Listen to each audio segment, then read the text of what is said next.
for those who don't know, what we're going to do here is we're going to go through a slideshow. We will stop the slideshow at a couple points just to, ask if you guys have any questions or comments at that point. But the end goal is that we get to the end of the slideshow in time to have like 10 minutes or so of actual like full-on discussion. If you want me to read something out loud, please be sure to put it in bold text so that I can see it, because there's going to be a lot of people just throwing down random chatter. If you actually are trying to make us see something, just put it in bold. I am watching the main stage text chat. I am also watching the YouTube chat in case there's anyone there as well. Oh, okay. Well, they should get on the Discord if they're going to be doing that. Yeah.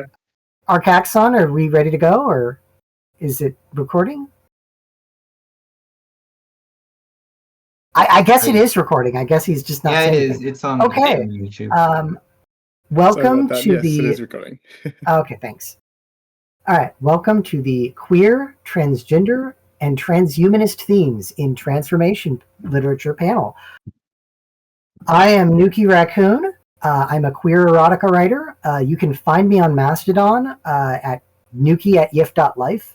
I specialize in transformation, furry stuff, sci-fi fantasy, and niche fetish stuff, usually with the transformation stuff. And these other two queer writers I have brought along are... Madam Materia. I'm the weirdo who's on Blue Sky instead of Mastodon. I do a lot of transformation, largely feminization stuff like breast expansion and such. I tend to focus very heavily on LGBT plus romance relationships, and I am an expert in BDSM, which is fun. See, everybody's into BDSM. It's very mainstream. I'm Furufoo. or you can just call me Furu. I'm a Brazilian artist specializing in comics and transformation stuff, specifically from a Tyrian angle. And this is actually my first time participating in an event like this, so be patient with me. Yay! And Furufoo is actually from the co-host Exodus. Yeah, I also, currently I'm on Critter Cafe. I don't really use social media all that much in truth. I basically use Discord. I've been getting into Blue Sky. But yeah, Critter Cafe is my current little home on the internet. But this bitch, she posts some ballin' art. You got to go watch her. You got to go look at her. Great. She was great stuff. I heard they're awesome. That's why I invited her. Okay, so our first question of the panel is, what is queer? So, queer is really we have to get into feminist queer theory.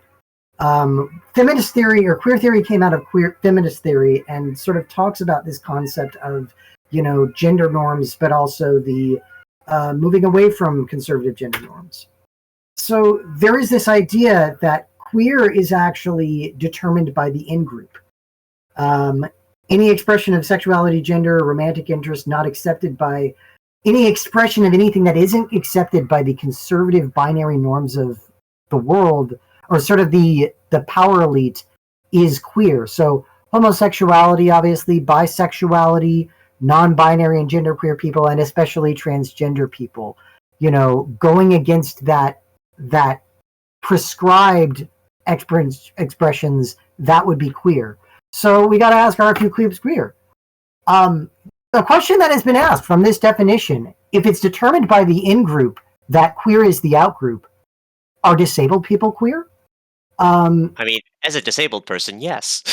Yes, as a disabled person, yes, we are very queer. But no, disabled people are routinely othered. Disabled characters are often portrayed as sexless, if not tokens altogether. Here is one of the first pictures that came up for a disabled person is this gay black disabled activist from Africa talking about how, he wants to go into space, and he's very queer. I mean, look at that. You can also look at autism and neurodiversity movements. They're using rainbows as a reason. The rainbow is an expression of diversity. Once again, disabled people often portrayed as sexless, if not tokens altogether. Also, this is a transhumanism panel, and transhumanism really gets into this concept of disability, because what is disability in a transhumanist future? Interracial couples, are they queer? Once again, queerness is determined by the in-group. The patriarchy likes to oppress everyone. White supremacism is an abstract power system which likes to oppress everyone. And the patriarchy rejects the interracial. This is the darkest slide, by the way. It doesn't get darker than this. No pun intended. I wrote that there without even thinking about it. But no, it is not a. It is not. If you look at the two people I've picked here, it is not a coincidence that Barack Obama's parents were separated. It is not a coincidence that Kamala Harris's parents were separated. These two people grew up without good contact with their father. And this relationship right here, it is not a coincidence that J.D. Vance keeps saying, oh, she's not really married. That's not really a couple. She's not really the mother of his children that she's raised for the past, 20 years? So you're going to hear all that. And by the way, just a side note, if you're at this panel, this is the person you should probably be voting for if you're a U.S. citizen. Just saying. Because she probably knows what we're talking about here. Anyways. Furries. Are they queer? Yes, go vote for Kamala Harris. I'm saying that out loud. I'm endorsing her in this queer panel and this transformation convention. Anyways. I'm a Canadian. I have no stake in the race. And even the Canadian and the Brazilian have no stake, so they can't endorse her, but I'm going to endorse her. Yeah, I'm not going to be voting this year, So here's a question. Being Brazilian. So furries, are they? Yeah, you guys already voted out your fascist. Anyways. True. Yeah, good job on that. Anyways, okay, furries, are they queer? Once again, this is a concept that needs to be stated because even straight cisgender male furries are they have a presentation and lifestyle that inherently diverges from that conservatively prescribed norm. That is the outgroup. They are defined by the in-group as queer. Furry themes are fantastical, childlike, inhuman, and often subversive. They are not serving that patriarchal norm. Men are not allowed to express these feelings. Even women are not really allowed to express these in any serious way. This is actually why there are so many queer people in the furry movement, but the actual demographics are shifting to queer people being less prominent, simply because queer people were early adopters, simply because it's a lot easier to accept your identity as part of one queer group if you're already a member of another one. It's actually very true. I used to have a friend, Nuka. He was a scientist actually within the furry community, and his entire college thesis was about the queerness of the furry community. I mean, I grew up in a very relatively conservative little nook, of Brazil of all places, and learning English and becoming active in the furry community. I specifically I was an Undertale kid. I was very into that. And, it was kind of my in point to the wider furry community. And it led to me finding out about, my gender. So It's a pretty crazy thing. Yeah, there is that very strong connection. And this is probably why. Eris is Serb just said, being a furry enabled me to meet non-cis het folks. And to realize that I myself was not cisgender or heterosexual. There. Bia says, being a furry is an act of rebellion, not just because of the queerness, but because of creation and creativity itself is a rebellious act. True facts. Yeah. All right. So we're going to open the floor for a few minutes. If anyone wants to give a question or a comment, like an example of queerness, go ahead and write it in bold text in the text chat. And remember to bold it so I can see it through all the other chatter, and I'll read it out loud. Bernix says me. He just says me. What are their pronouns? They're just saying me. I gotta use they, them pronouns for everyone. Her pronouns. Bernix is saying me. She just says me. True. Waiting for a comment from a Possetto about furrycons being a lovely place. Having spent a lot of my time at them, there are some issues that I could mention to do with consent, again, as a BDSM enjoyer. But yes, they're definitely the best places for just being able to hang out and express that aspect of yourself, because they're just massive queer locations. Everyone does not have the aspect of normality that they have to apply to. I think Pausetto has some art in this panel. Lancelot Screamalot says, TF helped me discover my gender fluidity, male pronouns today. I've felt so happy having found how I feel. Yeah, we're going to get into that in the next section, actually, how transformation can be an expression of gender fluidity. So, High five, brother. Hell yeah. From your sister. all right. So I'm going to... All right, so next section, let's try to get the questions written in bold text before we get to this part of the panel. But I see several people typing, and we should move on. I see several people typing, so finish what you're typing if you're typing, but we should move on. We'll get around to them at the end, if we don't have time. Transformation as a queer metaphor? So transformation can be used as a metaphor for a lot of different queer experiences. A werewolf could be seen as coming out. Well, we're going to get into that. Transformation can be shown as a reason like, oh, this person is very different. Transformation is often a way to isolate a character or give them a form of self-discovery. Transformation itself could be seen as a coming out experience, or a character may have to come out to another person as being transformed or as being something that transforms. There is a level of self-acceptance here. People may have to accept that they are in a different whatever. They're in a different body, or that they are a werewolf or whatever. They may go through persecution, but also find community, like a werewolf pack, which that's the next slide. But I am going to say, someone wrote something out loud that's interesting. Pascal the Otter says, furry spaces for these past few years have been a real safe haven for me. After falling out with a lot of people, I just so naturally gravitated towards these spaces for being more open-minded. Yeah. Okay. It's true. So, sympathetic werewolves. There was a slide about sensitive vampires, but I skipped it. But sensitive vampires are, of course, very gay. Vampire Lestat is very gay, just straight up gay. What is a man? Interview with a Vampire, the Vampire Lestat, very gay. Anyways, werewolves. So the old portrayal of werewolves and the new portrayal is an interesting little metaphor in itself here. Old ones, they were turned by another into a werewolves. But the new portrayal is we're going back to the pre-Catholic lore of, no, you're born a werewolf and you awaken as one. And there's no deterministic thing here. You're just born a werewolf and then will eventually awaken as one. Their initial transformation can be seen as a period of, sort of cracking the egg, as they would say in transgender circles. Or, just in general, realization that they are in fact a queer person. And coming to terms with that is often a huge plot of the story. There's also this sort of feeling of being able to walk among other humans, but never quite feel the same as them.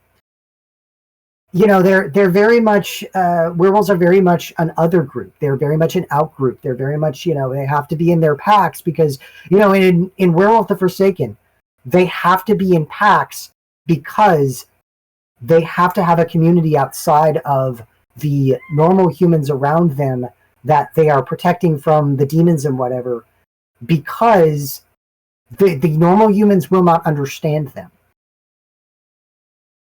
Also, they are often shirtless, which is a great part about them. That Fur was going to have a panel last night that was supposed to be on, where the Ultimate Werewolf Boyfriend. Hopefully, next convention we get to do that one. We'll make it a week. Everyone gets 2 hours. Yeah. So I didn't fill out this slide all the way, but I did want to talk for a second about Nimona. This movie is very good at describing shapeshifters as a fluid identity, because there's a section where she's a little boy and he's like, oh, so you're not a little girl anymore? She's like, no, I'm a little boy right now.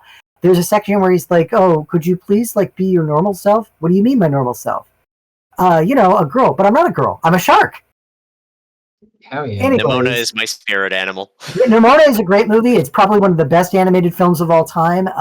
This is an absolute amazing, queer banger of a film. It's got gay character. The main character is a gay man. Nimona is super trans. It's amazing. You just got to go watch this thing. It's great. It's very dark at the end, but it's awesome. Everybody in the chat who's seen it is agreeing that Nimona is like, this is one of the best films of all time. You got to go see it. Like, I liked this one about as much as I liked Lion King. So there's my favorite to movie of all write time. queer media as good as Nimona. Don't settle for do not settle it. the Nimona scale. It's like the Serenity scale for sci-fi action films. It's how good is your film? Well, compare it to Nimona. How many Nimonas is it? 0.5? 0.8? Got to shoot for at least a 0.5 Nimonas. How many Nimonas? Anyway. Well, 1 on that scale, you know? 1 on that scale is Nimona. Anyways, so we've also got this other concept here of roboticization within it. Roboticization can be seen as an anti-queer metaphor, often used to just portray the destruction of your individuality. You know, Captain Picard here, when he talks about this after this episode, he says, you know, it's like they took everything individual about me and stripped it away to serve their crazed purposes, to serve this crazy bitch's purposes. Though she even is not even a individual, she is just the will of the collective as an individual to bring order to the chaos of a collective. The perpetrator of these roboticizations is often an authoritarian aggressor, like the Borg Queen. So you see this loss of identity, though some people like this. Some people like the idea of the loss of identity. Robots are also portrayed as sexist. If any of them are watching right now, shout outs to you. Yeah, we'll get into you in a second. Robots are often portrayed as sexless and lacking the ability to feel. The Cybermen, they take away their ability to feel things. The perpetrator of these is often an authoritarian aggressor. Dr. Ivo Robotnik goes on and on. When they get the scenes where he's actually talking about why he does this, he says, well, because I don't like other people having free will. I want to roboticize all the other characters because I want to be in control of everything. I want them to just be mindless drones for me. And so we get the end of the Archie run on Sonic the Hedgehog, where, you know, he kidnaps Sally Acorn, the leader of the Resistance, and turns her against them. One could see that as a metaphor for ex-gays, you know, being sort of taken and brainwashed by the conservatives into an anti-gay movement. I was going to say a literal conversion. Yeah, a literal conversion. Burnix says in the chat, I find it really interesting that roboticization is portrayed as anti-queer. As someone who's autistic, I've always related more to artificial characters. Well, that's a great segue into our next slide. Or is it? Roboticization has been really well used as queer affirmation. Not just you've got non-binary, you've got transhumanist stuff, you've got autism is a thing that you often see autistic people portraying themselves as robot characters. Data was seen as a trans or an autistic icon, even though he wasn't going for that, because he's trying to navigate a world of emotions he does not understand. Roboticizations, more recently, especially in not so much in mainstream fiction, but in indie fiction, you've been used a lot for self-expression and less of a loss of identity, but a furthering of identity. You see it used for non-binary people, portraying themselves as asexual or not gendered or not having, they're robots. They don't have genitals. They don't have a gender. They're just a robot. They are an it or a they. Reject the meat, embrace the machine. Yeah, basically. You've got BDSM submissive. Oh, Lancelot Scream-A-Lot says, I'd like to see roboticization used as an allegory for non-binaryism or asexuality, or perhaps even further, but more directly centered in the plot. Lancelot, you should go read the stuff I write. That I've seen that in other people's work. I know that exists. That is a thing that has been out there. Also, I have to butt in right now. I really recommend, like, for anyone that is into this stuff, look up unspecified behavior on itch.io. Oh yeah, unspecified behavior. Yeah, I'm actually gonna type it on chat. But it is a really good. Okay, I'm sending the link. All right. It's a really good like drone transformation game. It's very affirming. All of the games by this person are absolutely amazing. But yeah, I really like it, and I really recommend it. So Pascal the Otter says roboticization also has a lot of potential to be helpful for disbanded people as well. I think they meant disabled. And what's interesting about that statement is roboticization in the Archie comics was developed by Dr. Ivar Robotnik and Sonic's father as a treatment for various things. It was actually supposed to be, like in some of the Sonic lore, sometimes when they talk about it, no, this was actually supposed to be a good thing, but Dr. Robotnik made it bad. To the Horizon mentioning an interesting note of comparison between the two slides. The first discusses roboticization as anti-queer in the context of it being forced on people by an authoritarian, but this one discusses roboticization as the choice of the self, and that's actually something that I intend to talk about later in the presentation. We will definitely get into the concept of consensual versus non-consensual TF, especially as it relates to queerness. Yes. Obviously, we've already said BD Sim submissives will sometimes put on gear that makes them into drones. Transhumanism comes into play heavily here. You make self-directed changes for self-improvement using technology.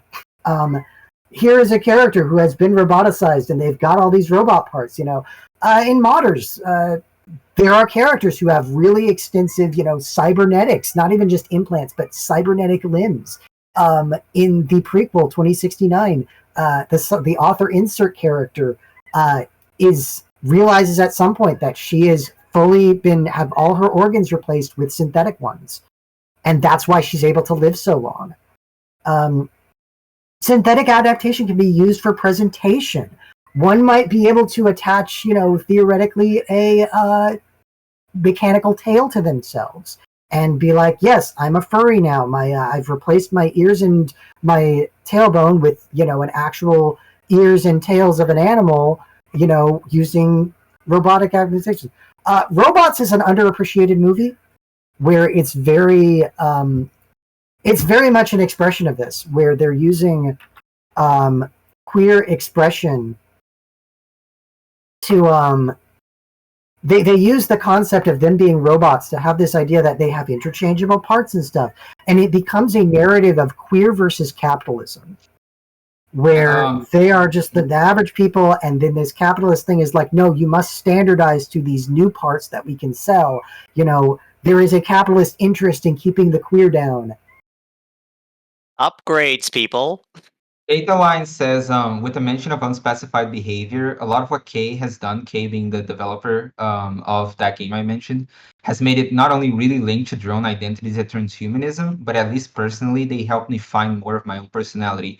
And yeah, like that's a big thing for me as well. Like even though I don't really view myself as as being a drone or a robot and stuff, but like I don't know, those explorations. They actually made a werewolf game a little while ago called Werewolf Detective, and it is also like just I don't know, it's just such a positive spin on the transformation and like all the positivity and positive reinforcement in general. It's really nice. I really recommend those games. Like I cannot recommend them enough. And Theta Line here is a proto-gen. People on YouTube can't see their avatar, but Theta Line is a proto-gen, and I've run into them in Resonite, and they are in fact a proto-gen. They have a lot of interesting proto-gen. Or no, they're a synth actually, but there's some sort of synthetic creature.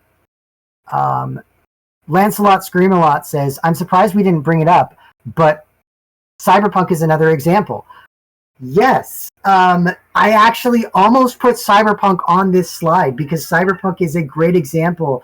Cyberpunk 2077 is a great example of a setting where you've got lots of, the books have like full-on furry transformation stuff going on. They've got, people, drive through sex changes and stuff. We'll get into that concept in modders when we talk about that later. We should be getting towards. Yeah. So just to be clear, if anyone has any more thoughts, just make sure you get them out. We're going to have to move on in a second here, but we do have some time for questions and comments. Let's see. Chozo points out that in the authoritarian context, the very word robot describes from the Czech word robota, meaning forced labor. Yeah, that's part of the idea here.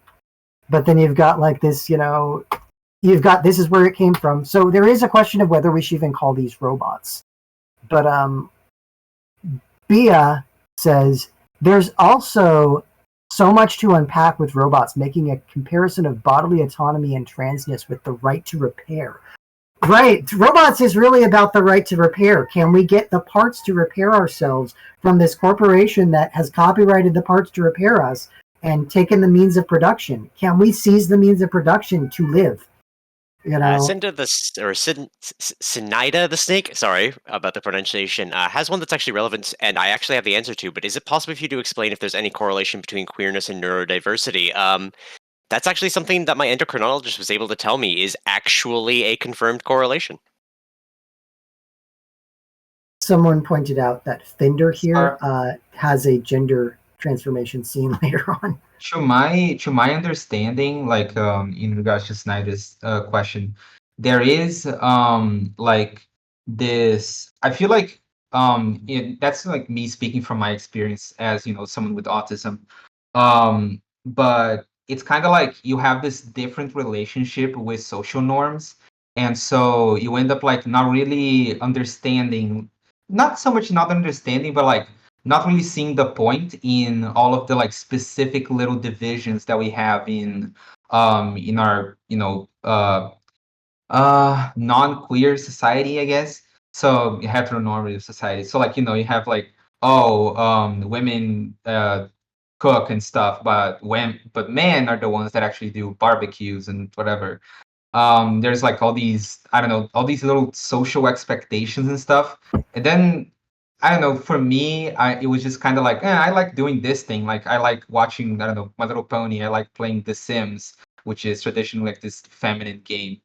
Um, Not the way and I so play to it. me, the relationship with neurodiversity and queerness is just sort of like this, just this general feeling that we don't really have to abide by these like strange rules that are imposed on us since birth. And because of that, it causes us to have novel relationships with gender, with identity, with everything, basically. Yeah, I and heard him make this a joke once. Oop, go on. There is this other concept here that, I think I said before, disabled people have less to lose and are already being othered. So not only do we have less to lose, but we are also, it's a lot easier to recognize these things when you have already been othered, that you are already a member of the outgroup. Neurodiverse people have already been othered, so of course they're going to be able to see themselves as othered. Madam Materia, do you have one more thought on that tangent? Oh, I was going to say there was a joke that I remember somebody telling me is that an autistic person will reject a rule until you explain it to them why it's important. Yeah, basically.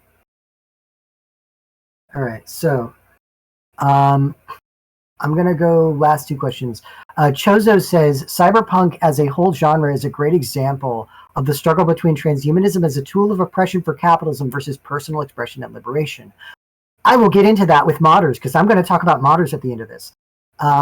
DJ Peacemaker, who mentioned that Fender has a transition as a gender scene, says, why does Astro Boy... does Astro Boy count? Considering, to be fair, the transfer of consciousness into a robot shell in the movie kind of counts on as robot transformation. I would say Astro Boy definitely counts as transhumanist transformation. Literally, you've got a kid whose brain, the kid dies, and the father makes the robot to continue the kid's life. And so you have the story of this kid lives on in this android body. So I would say it counts as transhumanist. I don't know if it's queer, but it's definitely transhumanist. I mean, that's definitely a good example of transhumanism. Yeah. So we're going to move on. Oh, someone said the realest thing they heard all morning for this. What was it? Falsetto says, having a body is so fucking exhausting. Yeah, that's a big thing with the robot. So we're going to talk about transformation as queer affirmation. Transformation can be a self-expression of identity. A lot of people are here because changes into someone's, quote, true self can be seen as an improvement. Dr. Pineapple over here is super excited to be transforming into, I guess that's either a dog or a fox. It's a yes. This person is very excited to be transforming into their fursona. Furry is a queer identity. You are expressing that with a transformation. People who are into transformation often want to be transformed into something, and often that is a very queer thing. We're going to get into consensual transformation here. Consent, we often say in like various communities, consent needs to be enthusiastic. It is not simply I'll accept doing that. Enthusiastic consent is also important here. They want to do it, you take off your pants, that's enthusiasm. And so, of course, we're going to talk about the transgender connection. Why are so many transgender people into TF? Well, because they want to be gender TF'd. True. That's how a lot of transgender people get into transformation. That's also how a lot of people who are into transformation eventually get into transgender or become, come out as transgender eventually because they're like, oh yeah, TF me into a girl, TF me into a boy, TF me into the other gender. Yeah. They keep saying that. Foreshadowing.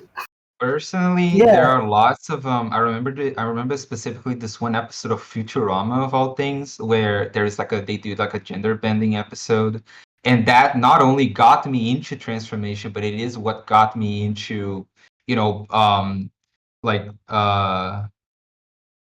I mean, as a whole, and it made me understand what being trans actually was, kind of.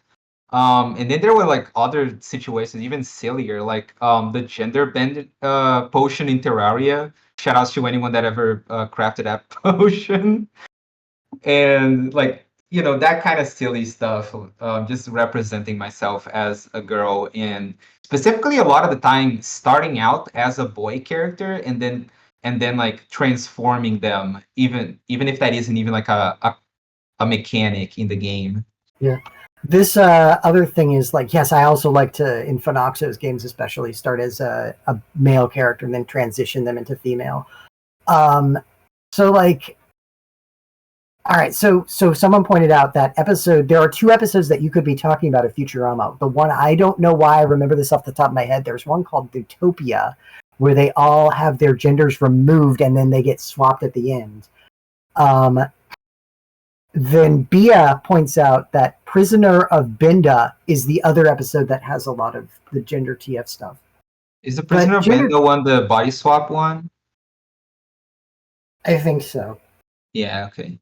Anyway, gender transformation is often used as a test for being transgender. This is where a lot of transformation fans eventually come to terms with being transgender. If you could transform into the opposite gender with no drawbacks, would you? That is a question that that's like the number one question you ask people if you want to know if they're actually transgender is, look, if you could transform yourself into the opposite gender with no drawbacks, would you? Just the opposite gender. Test. Just button press that transforms you. Okay, you're transgender. If that's yes, you're transgender. Probably. I mean, there could be cases where you're not. That could just be a case where you're just really into that concept of the TF.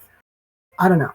But that's how a lot of transformation fans eventually realize it. They've got so much gender TF. I know a lot of people who went through that. Unwanted transformation, going back to the metaphor stuff, unwanted transformations have been used as a dysphoria example. I won't necessarily get into that because Materia will get into that, but I'm all about this is that a thing to be thought about. So I'm going to read some comments now. People, type your comments. Let's see if we can do it. Eris has pointed out that there is an inherent transmiss in stories about robots defying what they were programmed to do. This is the theme I noticed in The Wild Robot, which I highly recommend. Yeah, a lot of people are really into The Wild Robot right now. A lot of people are saying it's great. It looks so good. I really want to see it. So Duo says, part of why I want to be Railku so much, I'm not sure what Railku is, but so much is to have a body I know about and can maintain and only does what I want to. I'm guessing that's a synthetic type thing. Anyways. Yeah, there's a YouTube. This is all going to be on YouTube. Let's see. So if people are watching the recording, they're going to be seeing this on YouTube right now. Yeah. All right, so where's the next piece of bold text? Remember to bold your text when you're asking me questions or want to comment. To the Horizon says, that's what happened to me. I was exposed to transformation years ago and gradually realized it applied to what I wanted in real life. Mm-hmm. There's a trans coffin in Dark Souls 2, apparently. Guess that there's a Critter cursed System gender-changing belt in the old Baldur's Gate games. The Critter System says that's what the route we took into TF. That's the route we took too. We were into TF since childhood, eventually discovered TG stuff, and later realized why we liked it so much. Junos points out the TF furries are transing the kids. Yes, once again, the furries as queer. Furries as queer. There's all this, pushback on furries as they become mainstream. Because furries really are becoming a mainstream group and probably will be in the next 3 decades. A common mainstream thing as we move away from that patriarchal system and into the system of people just accepting themselves and expressing themselves. Queerness we are chewing up time, though. We might want to jump to modders. Yeah, let's go to the next bit. Is there any other bold text? Oh, boy, there's a bunch. Someone mentioned Season 2 of Infinity Train. Burnix mentioned Season 2. I don't know if we're going to be able to do all of them. All right, Roll so back Blue when we got Draconic time. Knight. Something that happened with me is that I initially used a surrogate character for TF commissions that was a girl, but over time I started using my male human self that TF'd into a girl instead. Yeah, very common sort of path there. Let's see. Schrodinger's says, they're saying, one of my favorite, this is the diversion / subversion of gender norms and expectations, be it kind heart and flustered barras,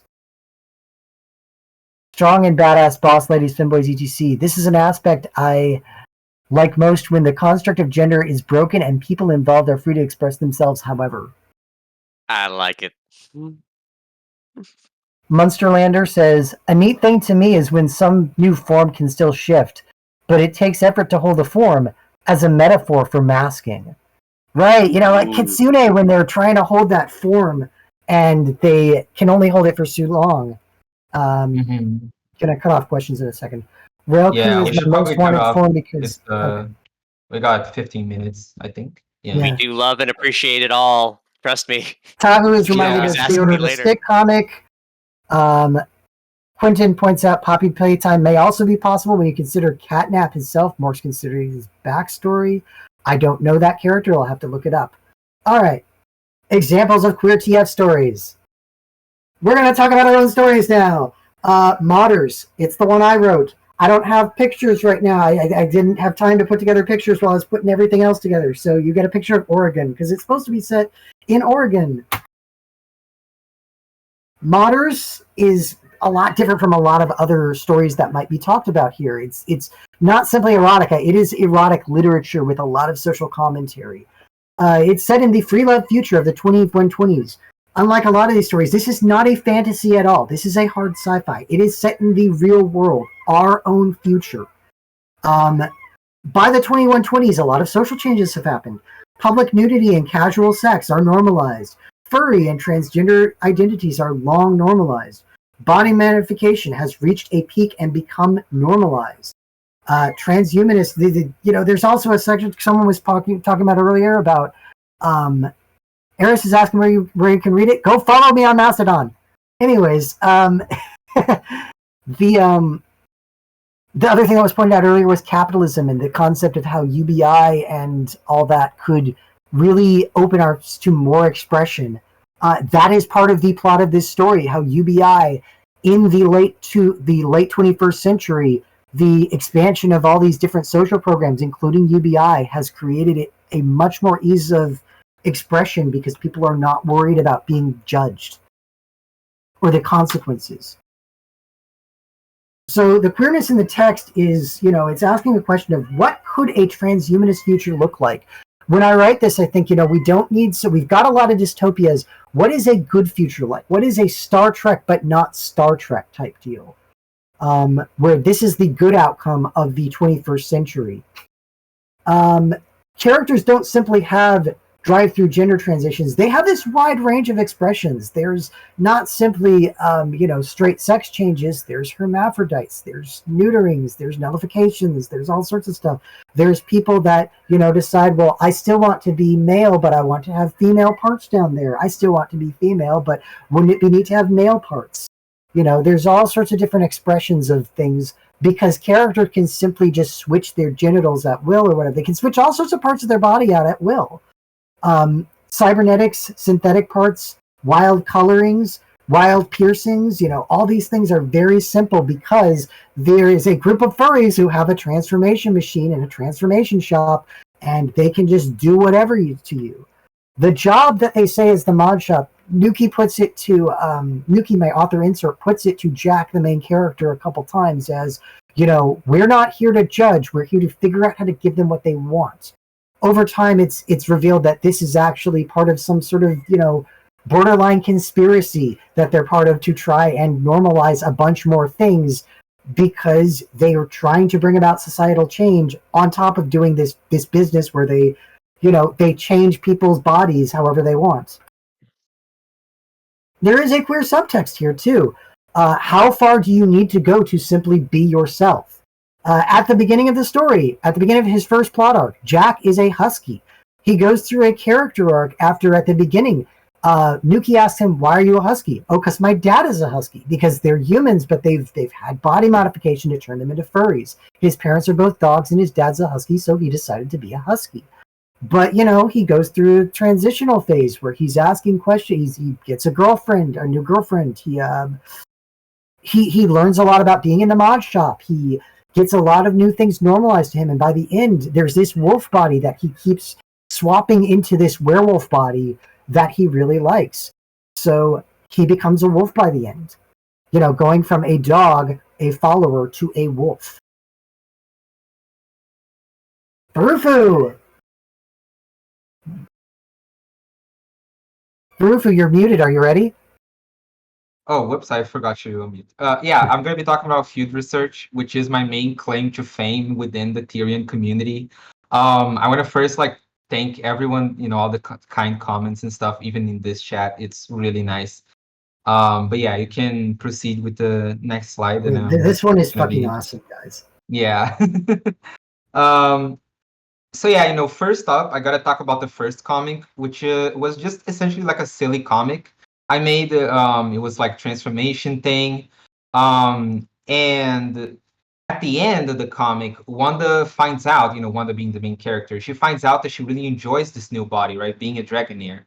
Field Research, okay, for context, Field Research is a Pokemon transformation comic, but yeah, so. She finds out that she really enjoys this new body to such an extent that she finds a way to adapt her routine and environment rather than turn back into a human. So, you can see she creates this little walker frame that she uses for moving around and manipulating objects and stuff like that. So yeah, and it was supposed to be just like a one-off comic, but then I decided to follow it up. I had this inspiration to follow it up. And so in Field Research, Wanda evolves into a Dragonair, into a Dragonite, I mean. And this comes with a wholly different body. And while she, eventually got used to being a Dragonair, becoming a Dragonite was actually really dysphoric for her. So, in point 3 there, it's a very obvious trans metaphor. And I think because the two have such a tangible connection, and the whole comic is kind of exploring Wanda's relationship with her identity and how it's not just about not being human. It's not just oh, I'm Tyrian, so that means you just don't want to be human. No, it means that she wants to have this specific body that works for her. So it's, and at some point in the comic, she even says it is better in a lot of ways. It is more dexterous. You have hands. You can manipulate objects, you can do all sorts of things, but it doesn't feel like her. It feels like being human again, and she doesn't want that. So at the final something I want to point out, are Therians queer? Yeah, absolutely. Is Arthurian's queer? There's a question. It's almost like being transgender. Yeah, it is like very much correlated, I feel. And then Mew appears in like the later on in the comic, and it's sort of like um the sort of like guidance figure. Wanda seeks Mew out because it knows how to it has access to magic that could help Wanda transform back into a Dragonair because her machine stopped working. It's like a whole plot point. You kind of gotta read the comic because I can't really summarize the whole thing here. But yeah, and in the final act, Wanda still has yet to put all the things together, and Mew comes in with this guidance and provides that advice to finally help Wanda, figure herself out. And I can at the only show end, you the road. I yeah, cannot at walk the it for end you. she transforms back into a Dragonair. She gets what she wants, but she's still like changed, because to kind of represent that she has figured her identity out. Not fully, we're all changing always, but she has like figured this part of her identity, and she has realized, yeah, it is like an evolution even beyond what should be possible for a Dragon Knight, because it's not just de-evolving, it is in a way she evolved back into her body. Yeah, you can continue to the next slide. Oh, sorry. But yeah, and that's kind of like what the points were. The expression of theory identity is your own. Theory entropy is about more than just not being human, and it's okay to not be 100% like full creature mode all the time. It's okay to have a job, to have hobbies that wouldn't work in your human body, or in your preferred body, I say.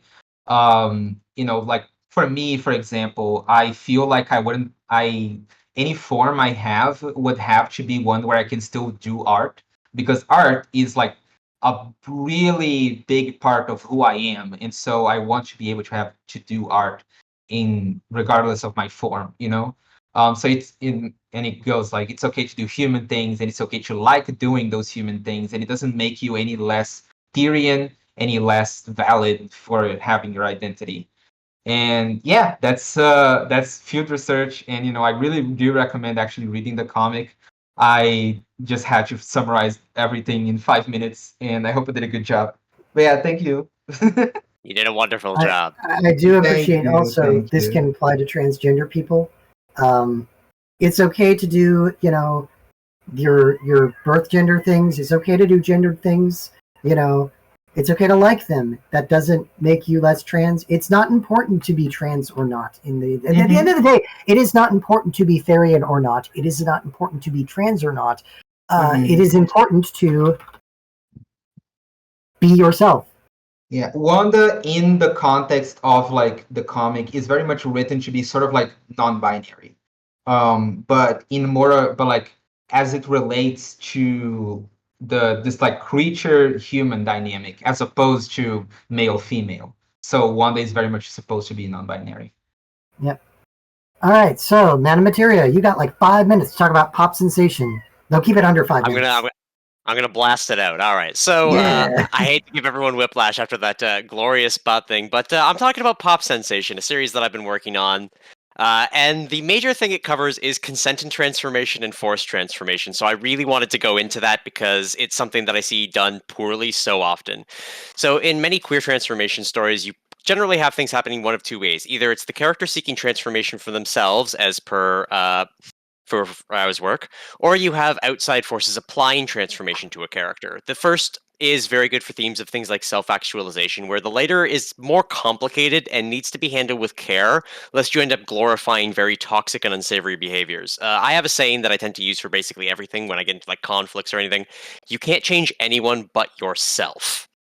And in that, another important thing I need to cover for this is LGBT and kink. Sexual expression is very intrinsically linked to identity. So the idea of having your ideal self thrust upon you is very enticing. And for those drawn to more submissive roles when it comes to lifestyle, relationships, etc., that giving up of control and not having to make that decision does end up adding an element of additional euphoria and additional excitement for it. So there's a want for this. even if you can do it wrong. And the next slide on that is how to handle the fantasy of it. So there's nothing wrong with the fantasy of forced transformation. It's just often mishandled. Consent is everything, as we've gone over prior things, and you need to make sure that you maintain autonomy for the character. Even if it's the case of something like a drone, you're still making the autonomous decision to go that way. So unless you want to write horror or trauma, don't take a character's autonomy away. Just don't. It comes into very bad tropes that happen a lot in forced TF stuff, where you have things like character erasure.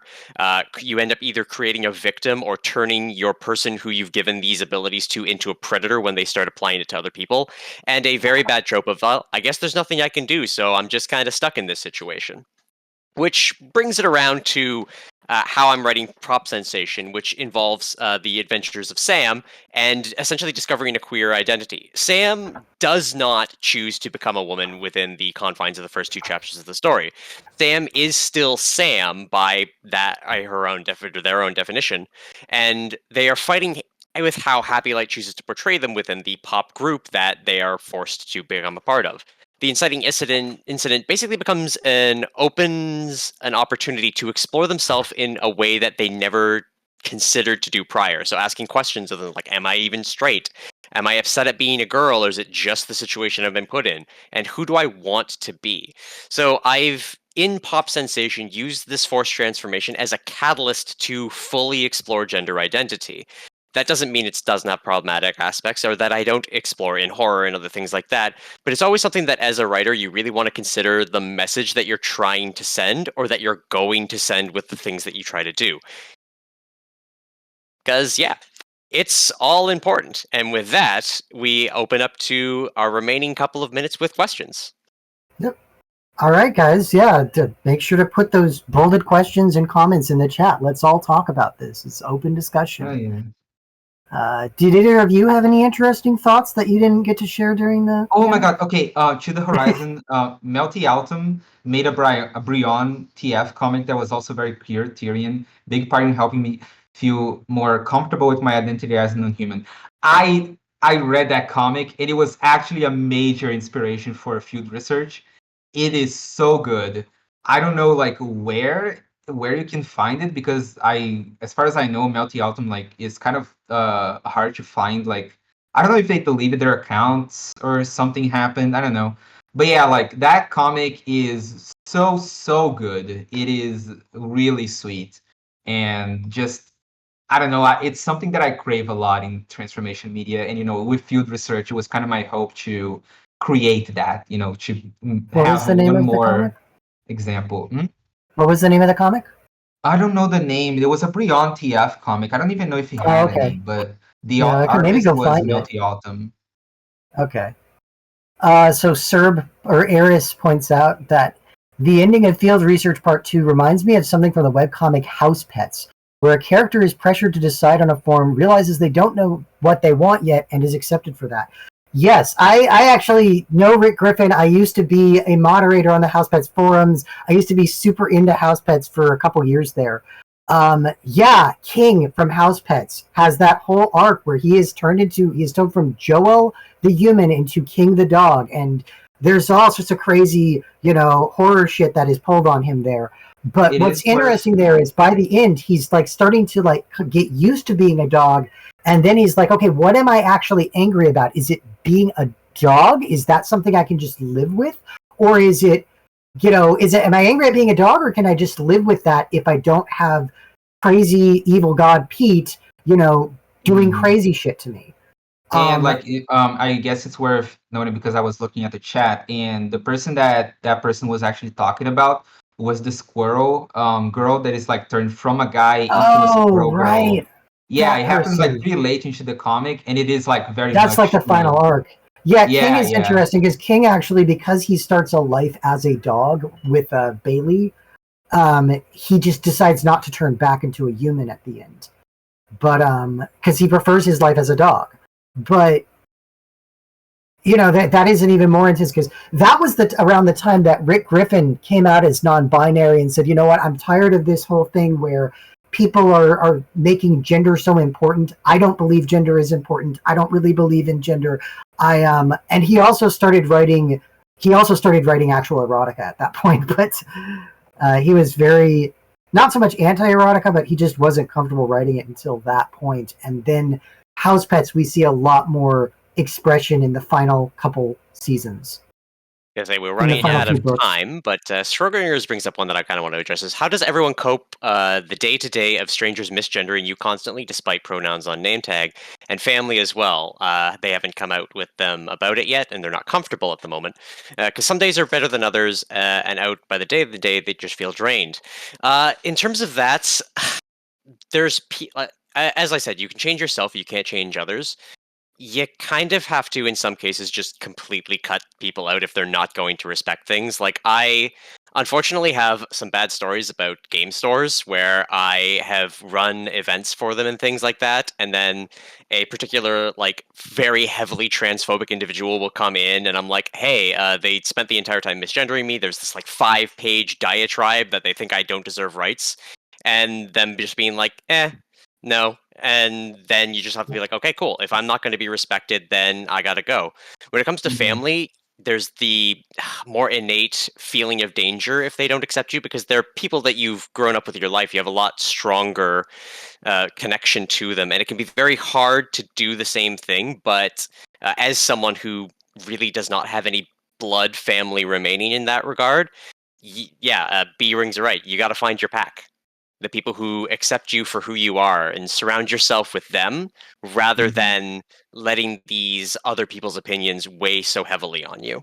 That is why the trans community or the queer community is so tight-knit compared to everyone else. But also, my response to that is just, I'd say just be yourself, worrying about being yourself. I don't get too bothered by it, even though, like, in Resonite, I have, like, the she, her right over my head in Resonite, so it should be very obvious. But, I get misgendered in there all the time, but not by only certain people. But yeah, I mean, I just, it's never been something that's bothered me so much, so I don't really know what to say. But, I would say focus on being yourself. You don't need to focus on what other people are doing.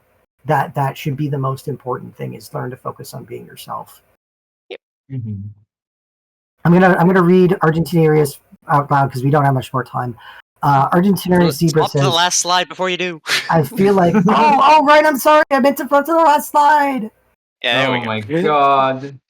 We promised links at the end for anyone who wanted to find information about us and such. Feel free to I feel like, in the so chat as well. Argentinarius, I should read this out loud. I feel like TF/Therian gave me permission to explore and imagine my ideal for myself before I became out as queer myself. Okay, so I'm Nuki Raccoon. I'm going to be on the body swapping panel in the art room next. Materia, Furufoo, here are our contacts. Come see us. Arcaxon, I think you're about to tell us to go. Yep. I'm about to teleport over to that Twitch channel, so y'all have fun. All right. Bye-bye. Thank you so much. I'll see y'all on the artist stage if y'all want to follow me there. Yeah. I'm going to go there too.